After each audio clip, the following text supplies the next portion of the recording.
What's up, it's Cinema Shogun here, and one of the main things that has just blown my mind when it comes to this Johnny Depp trial is just how powerful AH is. I mean, a lot of you all didn't even know she existed before this trial. Now, I knew of her. I saw her in a few movies, but I didn't think there was really much to her.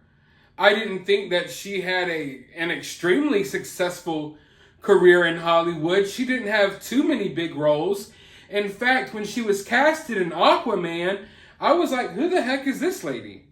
I honestly did not know who she was.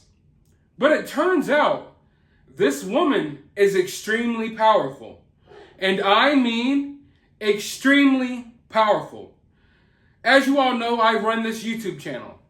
So not only do I get to pay attention to this trial like all of you all, but I also get a behind the scenes look at just how powerful AH is, because I have to call her AH in my videos or YouTube will take them down.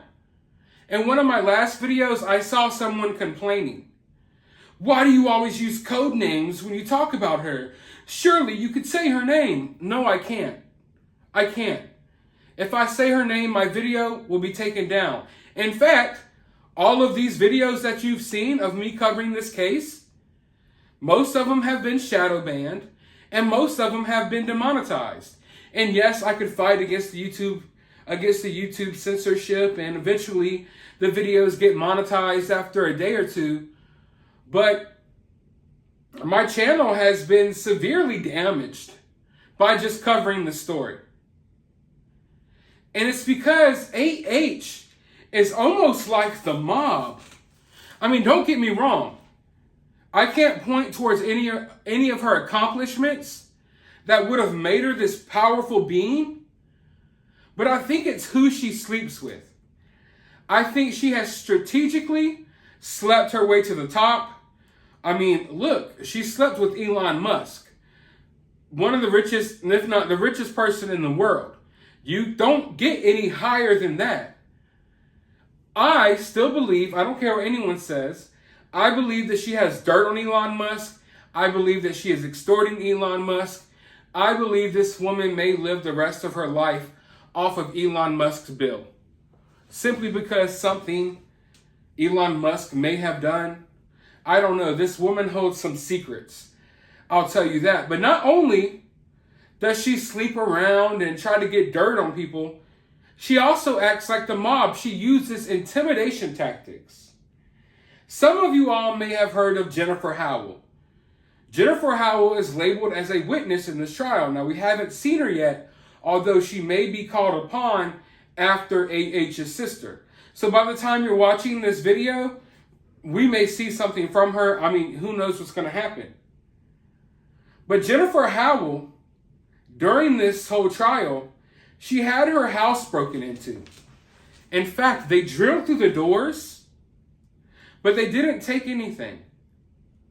And this leads me to believe that there is some really twisted intimidation tactics going on behind the scenes. Let's take a look at these photos. Anyone find it weird that a few Sundays ago my home was broken into between noon and 8 p.m. by someone who drilled through my door and had professional tools, but nothing was taken? Yes, that is where they drilled. I live on the 10th floor, a building. I live on the 10th floor of a building. We have a doorman. This is one of about 7 things that have happened since I started to speak the truth of why someone came to live with me after they lied under oath. So Jennifer Howell, it appears that she is being intimidated. She even has a doorman, but the doorman didn't see anything. Yet someone managed to make it up here to the 10th floor and used a professional kit, drill, what have you, drilled through this woman's door, drilled her lock off, and didn't take a single thing. I would assume this woman probably has some valuable things in her home. I would assume if you're breaking into someone's house, the whole reason you're doing it is to take some stuff that's inside of the house. Unless you're there for a different reason. But why would someone do that? Unless you've made some powerful enemies. And it turns out AH is one of the powerful enemies that she has made.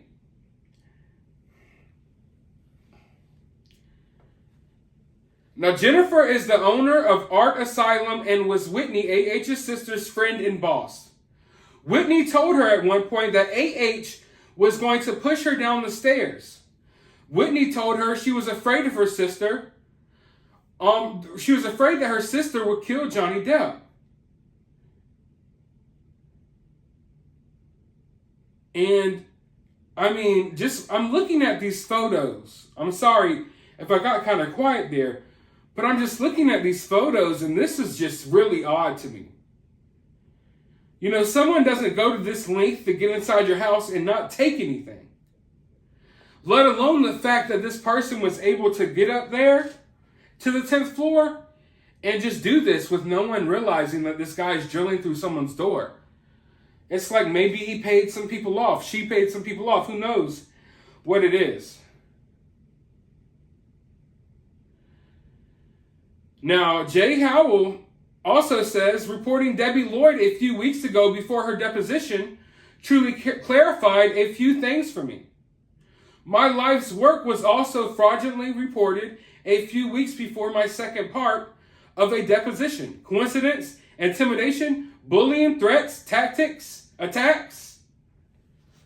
Now, I can speak firsthand and say that my channel has gotten fraudulently reported time and time again since I've been covering this case. My videos, when I cover this case, they're almost like dead in the water. I know a lot of people have been having a lot of success covering this case. I don't know, maybe I pissed off the wrong group of people. Maybe it's because I'm a YouTuber that's just kind of getting his feet wet and getting started. Maybe it's because they don't think I have a legal team behind me. But they've been reporting my channel. They've been harassing me in messages. You name it. It's gotten really weird. Out of all the stories I've covered, I've gotten the most pushback for AH. It was easier on my YouTube channel to expose stuff about Epstein and Maxwell and all of these other people. It was easier to talk about them on YouTube than it is her. That's insane to me. This woman has some extremely powerful people backing her and supporting her. Now, let's look at Jen Howell's declaration.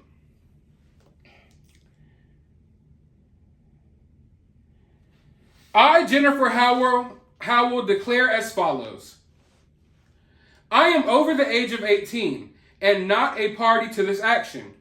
I have firsthand personal knowledge of the facts set forth below and if called as a witness, could competently testify thereunto.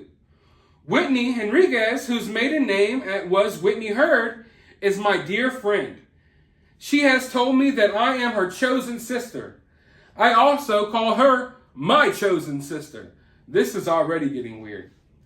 Whitney worked for me at a nonprofit organization that I founded 22 years ago and run called the Art of Asylum. We take artists and help them be of service to communities in need. We serve over 30,000 individuals in need each year. Whitney volunteered for the organization in 2014 for about 6 months, and she worked full-time as a paid employee for me in 2015 through 2016, where Whitney served as an art salon manager/director. I have learned that Whitney testified in court July 23rd in London about a violent incident in March 2015 on the stairs at Johnny Depp's penthouse. She testified that Johnny supposedly hit Amber and Whitney on the stairs at Johnny's downtown penthouse. Then Whitney said she had to go live with her employer where she had to sleep on their floor. I am that employer.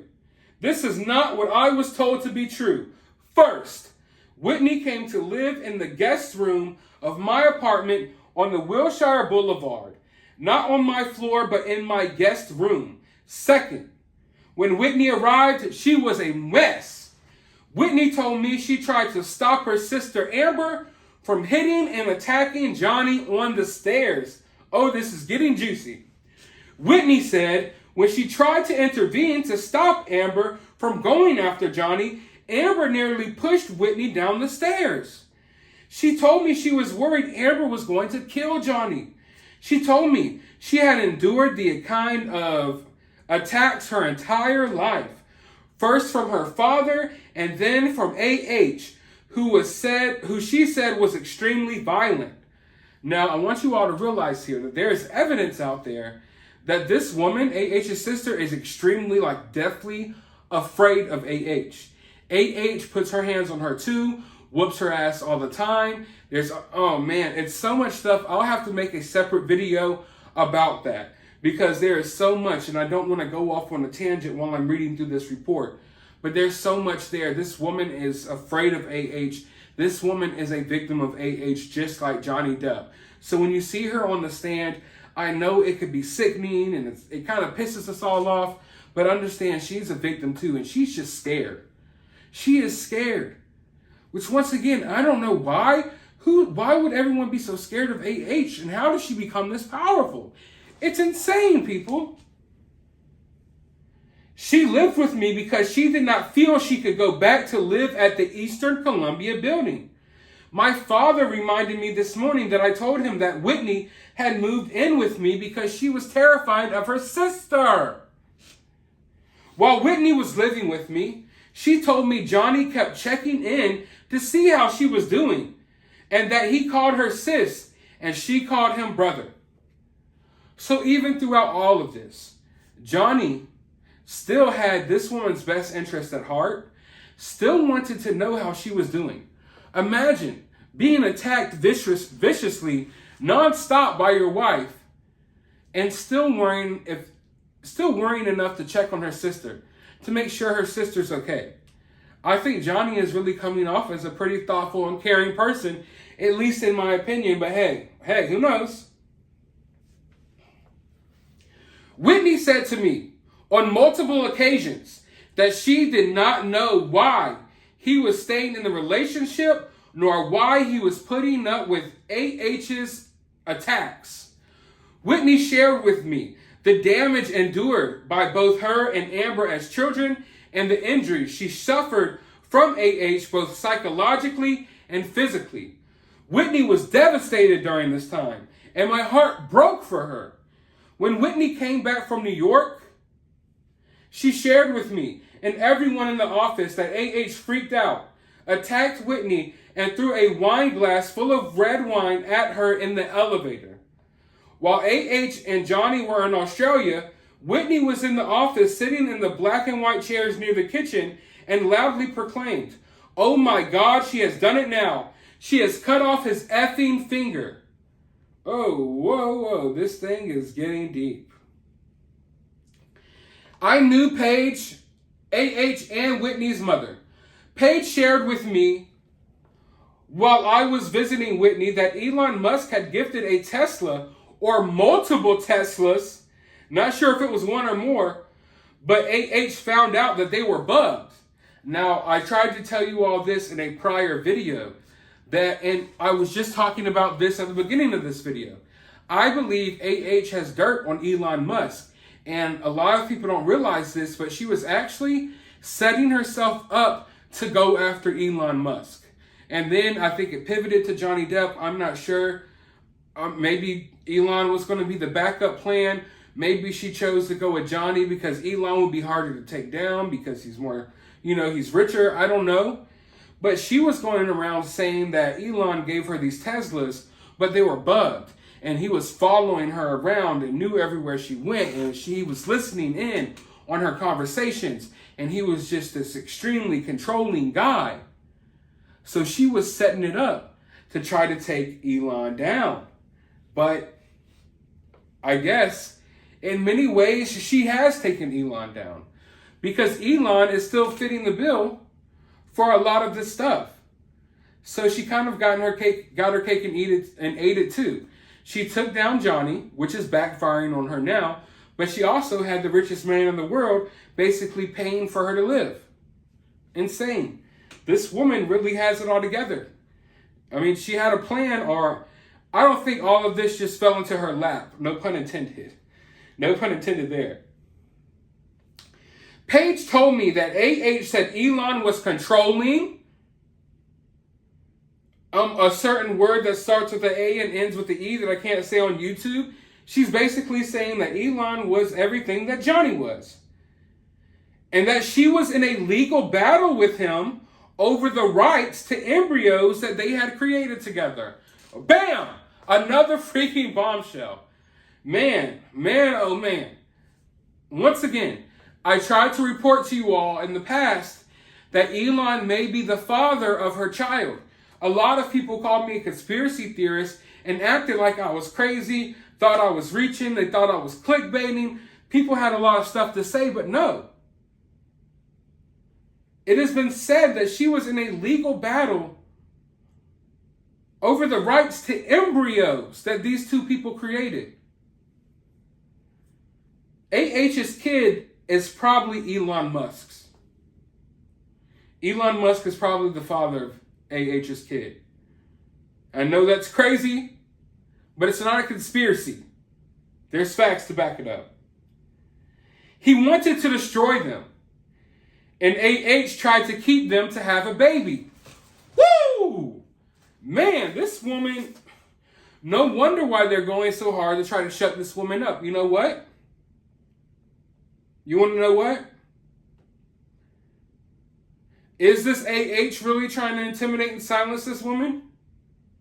Which, of course, I don't think AH is like physically going herself over there and drilling holes through people's door. I think it's someone that she has hired. We know AH has a lot of little goons and flunkies. But maybe it's Elon. It's in Elon's best interest that this information doesn't get out there either. So Elon wanted to destroy these embryos, but AH wanted to keep them and have a baby. Paige told me that Johnny would reconcile. Paige also told me the reason Johnny and AH broke up was because AH was violent and emotional and loved Johnny so much that she could not control it. I was indeed taken aback because this conversation occurred after the divorce and when Hunter was only a few months old, and I was at Whitney's house. Whitney told me that AH and Johnny were still in touch and that they were each other's true loves or something to that exact sentiment. Whitney was still going through the emotions of having had a baby and all of those ups and downs, and I could not believe that AH and Johnny's relationship was being discussed while Whitney was the one who needed to be the vocal point and needed support. You see, one thing that I believe Whitney suffers from is she suffers from living in the shadows of her sister. And in many ways, I feel like when Whitney goes through something or Whitney has something going on in her life, it's diminished as if it's meaningless and everyone just focuses on AH. So throughout this woman's pregnancy, throughout this woman's first few months of being a mother, when it seems like she should kind of be the center of attention when it comes to the family, she's not. She's casted to the side. And AH and her problems with Johnny Depp are the vocal point of this entire family. You know, this entire family, when they sit down and talk, that's the vocal point. AH and AH's problems. Never mind the fact that this woman just had a kid. And it's affected her so much that she doesn't even realize, like, hey, I'm taking these crucial months, you know, off of being a new mother, and I'm just worried about AH and what she's got going on with Johnny Depp. And I feel like that is psychologically, that could affect people psychologically as well. So I don't like AH's sister. I don't know her, but I just feel like she's a victim as well. And she's gone through this more than Johnny Depp has. And because she's her sister, she isn't in a position where she could just run away and get away for the rest of her life because she's tied to her because they're family. So I kind of feel bad for her. I'm not going to lie. I kind of feel for her just a tad bit. Just a tad bit. I mean, damn. When Amber got into legal trouble regarding smuggling dogs into Australia, she asked me to write her a character reference about her charity work, and I did so. We had given her a humanitarian award She volunteered with the charity and attended events for the charity. I am still grateful for that. I knew nothing about her personal life behind closed doors until I became close with Whitney. When AH was in trouble with the Australian authorities, she asked me to write a character letter in support of her, which I did. I wrote on behalf of AH for volunteering with the charity. Later, when AH and Johnny were divorcing, $7 million of the proceeds was supposed to go to charity. I learned that none of it would be directed to the art of asylum, which Amber has been closely associated with for years. Instead, I understood it would all go to the ACLU in the LA Children's Hospital. I asked Amber's publicist why. When she and AH had been so eager to use our name in the press during the divorce, and when the funds would mean so much to a small organization like ours, would AH direct all the money to those two huge charities that she had been associated with? Now, of course, she didn't want to make a contribution to the smaller charity because then, she would get called out quicker. You know what I mean? These larger charities, they're not going to be, how can I put this? It's not going to affect them as much as it's going to affect a smaller charity. So she thought she would get away with it when she pledged that she was going to donate to these bigger charities instead of the smaller charity that she has worked directly with. And it seems like a no-brainer that some of the money would have went there, but no. AH's publicist told me that there were more prominent charities with a more significant press reach and got international press. Then months later, a $250,000 donation came into our organization from an anonymous donor on behalf of AH. The funds did not come from AH. I believe this donation was from Elon. Years later, on July 24th, 2020, I received 2 subpoenas from Johnny's attorney after Whitney testified about sleeping on my floor following the stairs incident. The following day, I spoke with Johnny's attorney, Adam Waldman, for the first time. I told him the stories of my experiences with Whitney, Paige, and AH, and asked him to give me this declaration. I shared the name of the Art of Asylum staff who worked during the same time as Whitney, who also heard these things, and more unwillingly gave access to my emails, texts that confirms dates, and timelines of all stated. So this woman has a lot of inside information. A lot of inside information. And when she did receive these 2 subpoenas that she spoke of, she did reach out to AH's sister to let her know that, hey, I got these 2 subpoenas. But then Whitney got really combative. Jen, why wouldn't you talk to me first? Adam Waldman is a vindictive liar who is trying to bring down my family and willing to do anything to do so. He can and will use anything you say to hurt us. Jen, there is no way you were served 2 subpoenas. So you see how she was like, oh, this guy is trying desperately to take down me and my family. Like I said, it's like a mob. He's not trying to take down you and your family. Who the hell is your family to be taken down? He's trying to take down AH. But they view it as a family because AH has a lot of little flunkies. And they all follow her where she goes and they suck off of the leftovers, the trickle downs. So, hey, AH, she's dating Johnny Depp now. We're going to stick around and make sure that we live rent-free in one of his penthouses. We're going to go on free vacations because of it. We're going to be there when arguments happen so he can pay for this and pay for that. And it's like Johnny Depp's money is just trickling down to all of these people. Elon's money trickling down to all of these people. And they view themselves as a family. As this family of tight-knit psychopaths that try to go down and take down rich and powerful men like a mob. And AH is using her vagina strategically to get her places where she wants to go. And when she can't get those places using her vagina, she'll use her vagina on someone else to make them do her dirty work for her. I guarantee you the person that was drilling through this woman's door is some AH simp who thinks they're going to get a piece of poon from AH, even though they're never going to, and she'll lead them astray, And she'll have him do all of this stuff because everyone is disposable to AH. She'll throw her lawyers under the bus. She'll throw her sister under the bus. But how on earth is this still allowed to happen? How on earth did this woman become so powerful? Maybe we will never know. But I want to know your opinions down in the comments below. While you're down there, hit that thumbs up button, hit that subscribe button, ring that notification bell, and I'll talk to you on the next video.